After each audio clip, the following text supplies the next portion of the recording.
চন্দ্র, চন্দ্র মানে কি চাঁদ।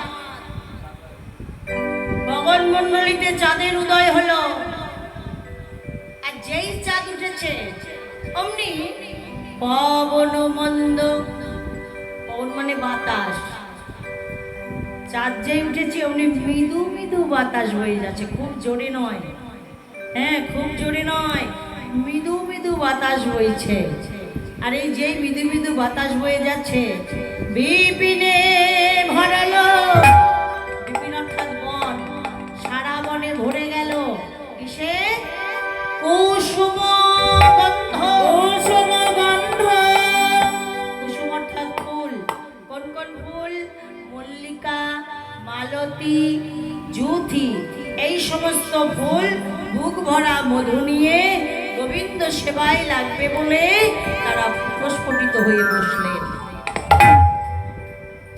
ওই ফুলগুলি মনে মনে ভাবছে, এই তো সেই প্রতিশ্রুতির রজনী, এই তো সেই পূর্ণিমা, শারদীয়া পূর্ণিমা। ভগবান যে গোপীদের কথা দিয়েছিল এই রজনীতে তাদের মনোবাসনা পূর্ণ করবে। কবে কথা দিয়েছিল? যেদিন ব্রজগোপীরা কাত্যায়নী ব্রত করেছিল। কাত্যায়নী ব্রত কখন হয় জানো? কার্তিক মাসে।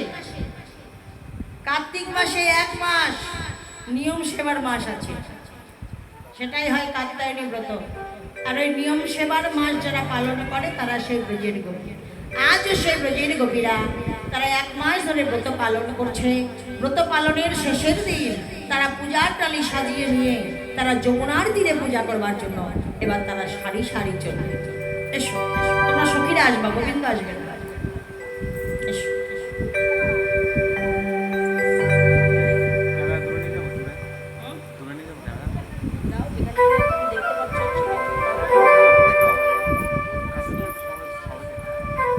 এবার সখীগণ পূজার ডালি সাজিয়ে নিয়ে তারা সারি সারি চললেন। পূজার ডালি সাজাওনি?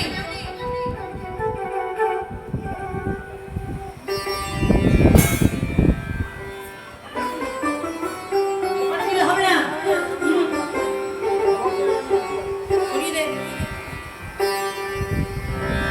তাহলে ওই দূরে নিয়ে যা, ওই দূরে দেখা, তাহলে হতেই থাকবে, কিন্তু রাখা যাবে না।